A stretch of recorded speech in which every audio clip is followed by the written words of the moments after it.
Hey everyone, and welcome to The Deep Read. I'm Mike, and with me is Emily. Hi, everyone. And today we're going to be taking a deep dive into Anita de Monte Laughs Last Okay. by Xochitl Gonzalez. Mm. It's a pretty captivating story that throws us headfirst into the world of art and love and betrayal. Yeah, that's a good one. Yeah, and we're going to unpack all the juicy details, try to understand what makes this story so compelling for those of you interested in the dynamics of the art world especially. Yeah, absolutely. And, this novel does a fantastic job of kind of weaving together all these different perspectives and timelines. Right. We hear directly from Anita, the artist, whose life and death are, wrapped in this mystery. Right. And we also get into the mind of her husband, Jack, a famous artist who's struggling with his own demons. Mm. And then there's Raquel, who's this art history student in the late 90s who kind of stumbles upon Anita's story and starts to uncover some really unsettling truths. Yeah, and I think what really grabbed me from the start was Anita's journey as a Cuban immigrant navigating the American art scene in the 50s and 60s. Right. And you can almost feel the tension as she tries to carve out her own space, especially with a husband as renowned as Jack. Totally. And it's not even just about her being an immigrant. It's about her being a woman Right. in a male-dominated field. Mm. And the novel doesn't shy away from portraying the kind of complexities of their relationship. Yeah. Jack, while initially drawn to Anita's talent, ends up kind of overshadowing her with his own fame. Right. Yeah. And this power dynamic really comes through in Anita's voice, which is laced with this resentment for constantly being labeled the artist's wife. Right. It's as if her own identity is being erased. Yeah. And there's this underlying tension, too, between Anita's privileged upbringing in Cuba and the image that Jack tries to project as this cool, Marxist couple. Right. You got to downplays her background because it doesn't fit the narrative that he's created for them. Almost like he's trying to control her narrative as much as her artistic career. It's a classic example of how societal expectations, especially for women artists, can be incredibly limiting. Yeah. And Anita is constantly battling against this idea that her worth is tied to her husband's success. Right. And you can sense her frustration in these scenes where she's at parties with Jack, Yeah. feeling invisible while he basks in the limelight. It's Yeah. almost as if she's trapped in this gilded cage. There's a particular scene that really stuck with me where Anita is at one of these parties and she's seething with frustration as Jack is flirting with another woman. Yeah. And she decides to just take control of the situation. She dances with another man and is clearly relishing in Jack's discomfort. It's a small act of rebellion, but it speaks volumes about her desire to assert her independence and break free from his shadow. Mm-hmm. She's not content to be just the artist's wife. Right. She wants to be recognized for her own artistic merit. Yeah, and it all boils over at this art exhibition. Oh, yeah.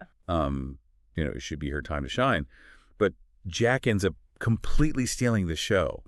He dismisses her art and even makes this sweeping generalization about there being no such thing as women's art.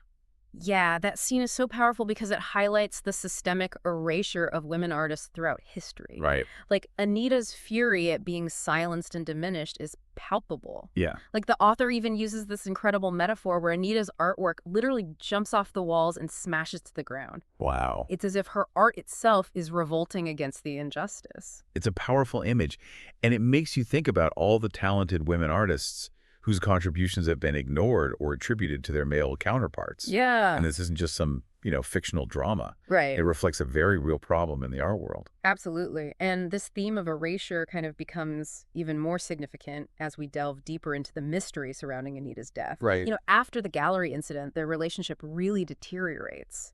Anita discovers Jack's infidelity, and her decision to divorce him leads to the series of events that culminate in her fatal fall from a window. Right. And the circumstances surrounding her death are deliberately ambiguous, Yeah. leaving the reader to grapple with questions of accident, suicide, or even something more sinister. Totally. What's really interesting is how the novel portrays Jack's perspective. Yeah. He's plagued by guilt, convinced that Anita's spirit is haunting him, Right. almost as if he's trying to convince himself that her death wasn't his fault. And this guilt kind of manifests in his attempt to further erase her legacy. Right. Like, he tries to block an exhibition of her work. He paints her as erratic and chaotic. It's a classic case of a man trying to control the narrative and maintain his power even after death. It's infuriating, right? Yeah. Especially because he tries to discredit her by claiming she stole his ideas. Right. As if a woman couldn't possibly be as talented or as insightful as he is. That speaks to a larger societal issue, this tendency to dismiss women's contributions and attribute their success to men. Right. And the novel challenges these assumptions by presenting Anita as this complex, talented artist whose work deserves to be seen and appreciated on its own merit. Absolutely. I'm curious to hear more about Raquel's perspective. Yeah. And how she uncovers Anita's story. That's where the novel takes this really intriguing turn, right? Absolutely. Yeah. Raquel's journey kind of mirrors Anita's in many ways. And she stumbles upon some really uncomfortable truths about the art world. But we'll save that part of the discussion for later. Okay. I wonder, what are your initial thoughts on Anita and Jack's relationship so far? Yeah. What resonates with you about their struggles and the themes the author is exploring? Yeah, I think it's really interesting how... It's fascinating how Raquel's journey in the late 90s kind of parallels Anita's struggles, even though they lived in such different eras, Right. Raquel is navigating the art world as a young woman, facing many of the same biases and obstacles that Anita did. Right. But she's also coming of age in a time when hip-hop is emerging as this powerful art form, and that really influences her perspective. It's interesting how the novel connects these seemingly disparate worlds, like the elite art scene of the mid-20th century and the burgeoning hip-hop culture of the 90s. Yeah. For Raquel, both are forms of expression that challenge the status quo. Totally. And she's drawn to artists who push boundaries and refuse to be silenced, much like Anita did. Exactly. Raquel sees these parallels between the way women artists are marginalized in the traditional art world, Right. and how hip-hop artists, often from marginalized communities themselves, are struggling for recognition. Yeah. It's as if she's intuitively understanding that art can be a form of resistance regardless of the medium. Right, but Raquel isn't just dealing with these external challenges. She's also in a relationship with Nick Fitzsimmons, Right. who's this rising star in the art world. And that dynamic is really complex. Yeah. On the surface, Nick seems supportive, but there's this subtle undercurrent of control and manipulation. Nick is a fascinating character because he embodies the very biases that Raquel is trying to understand. He's constantly questioning her taste, making backhanded comments about her appearance, Right. trying to mold her into the kind of artist he thinks she should be. Right. It's almost as if he sees her as a project rather than an equal partner. There's a scene where Raquel is considering switching her thesis topic from Jack Martin to something she's more passionate about. And Nick practically scoffs at the idea. Right. Like, he can't fathom that she might have a better understanding of art than he does. It's that classic male ego at work. Like, Nick's own art is described as lacking depth. Right. But he still feels entitled to dictate Raquel's artistic choices. Yeah. It's ironic, really, considering how much he relies on her for validation and support. Right. Like, he needs her to believe in his art, even if he can't bring himself to believe in hers. It's almost like history repeating itself with another male artist trying to control and limit a woman's artistic expression. Totally. And this is where Raquel's discovery of Anita's story becomes so crucial. Yep. She stumbles upon Anita's work while researching Jack, and it's like a light bulb goes off. It's such a pivotal moment in the novel. Yeah. Raquel immediately draws these parallels between Anita's struggles and her own experiences with Nick. Right. She starts to see how she's been allowing him to define her both as an artist and as a woman. Right. Anita's story becomes this catalyst for her own awakening. She becomes obsessed with Anita's art, particularly this piece called The Land Piece, which is described as a photograph of Anita covered in this red earth. Right. It's so raw and powerful and deeply connected to her Cuban heritage. Yeah. And it's this piece that starts to unravel the mystery of Anita's life and death. The land piece is significant for a few reasons. Okay. First, it represents the side of Anita that Jack tried to suppress. Okay. It's not the polished commercial art that he wanted her to create. It's something much deeper, more primal. Yeah. It's Anita reclaiming her own narrative through her art. I'm curious, what is land art exactly? Oh, yeah. Land art emerged in the 1960s as a way for artists to break free from the confines of traditional galleries and museums. That, It's about using the natural environment as a canvas, okay. creating works that are often ephemeral and site-specific. Mm-hmm. Anita's land piece reflects this desire to connect with something larger than herself, Right. something rooted in her cultural heritage. It sounds like she's rejecting the traditional art world, Yeah. that Jack represents the same world that's trying to define and limit Raquel. Exactly. And this is where the novel's exploration of the male gaze becomes really relevant. Okay. So the male gaze is this idea that art, particularly visual art, often reflects a male perspective, Right. objectifying women and presenting them through a male lens. Okay. Think about classic nude paintings.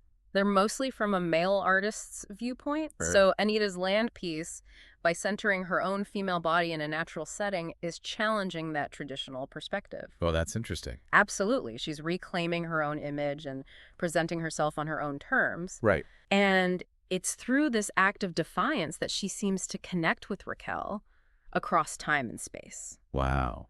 It's almost as if Anita's spirit is guiding Raquel, pushing her to see the world differently. Yeah. And to break free from the limitations that are being imposed on her. There are these subtle hints of the supernatural throughout the novel, but it's never explicitly stated whether Anita's spirit is actually present, Right. or if it's more of a metaphorical representation of her influence. What do you think? That's one of the brilliant things about this novel, is that it leaves the interpretation open to the reader. Right.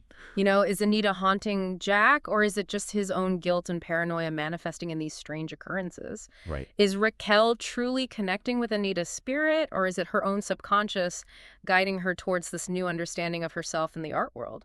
I'm leaning towards the metaphorical interpretation. Yeah. It's as if Anita's story has become so powerful for Raquel that it's shaping her reality. Yeah. And Anita's spirit represents this force of resistance, this urge to challenge the status quo and reclaim one's own narrative.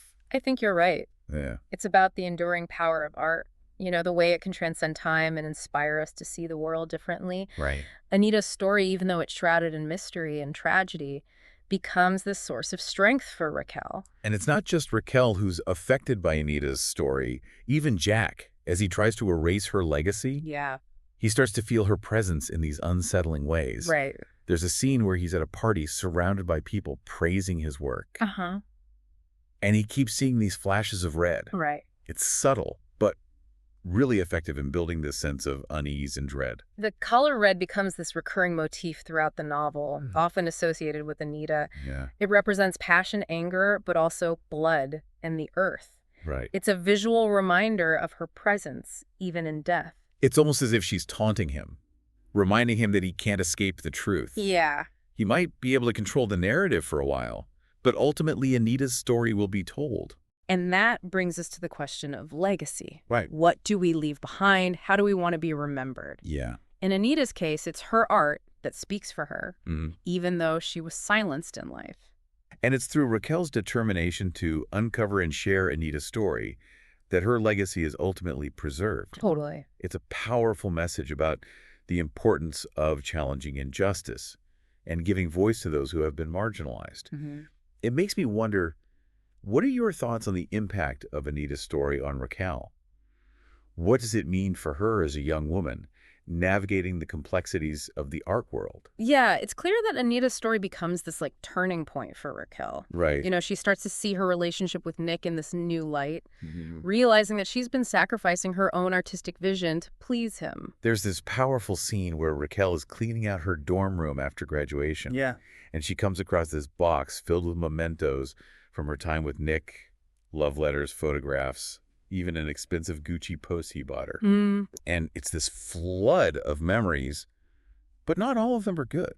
That moment is so relatable, Yeah. It's about recognizing that sometimes letting go of a relationship, even one that had its good moments, is necessary for personal growth. Right. And Raquel realizes that clinging to those memories, to those objects, is holding her back from becoming the artist she wants to be. And the fact that she throws away the expensive purse is really symbolic. Totally. It's like she's rejecting the materialistic values that Nick represents and embracing a more authentic path. It's a rejection of the superficiality of the art world that Nick embodies, Right. The focus on status and commercial success over genuine artistic expression. Right. Raquel is choosing to define her own success on her own terms. It's a stark contrast to Jack, who remains trapped in the past, Yeah, obsessed with controlling Anita's narrative even in death. right. He tries to stop an auction of her work, claiming that he was the true creative force behind it. It's a desperate attempt to hold on to his own fame and relevance, you know? Yeah. While diminishing Anita's talent, Mm-hmm. it's almost pathetic, this need to deny her agency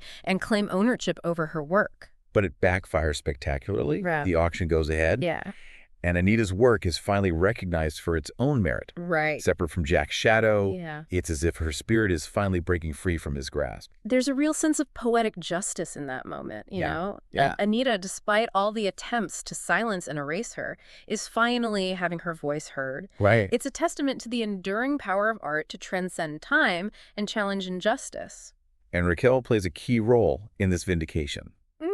She decides to switch her thesis topic, Yes. focusing on Anita's work instead of Jack's.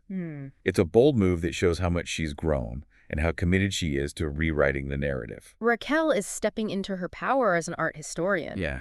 using her platform to amplify Anita's voice and challenge the traditional art historical canon. Right.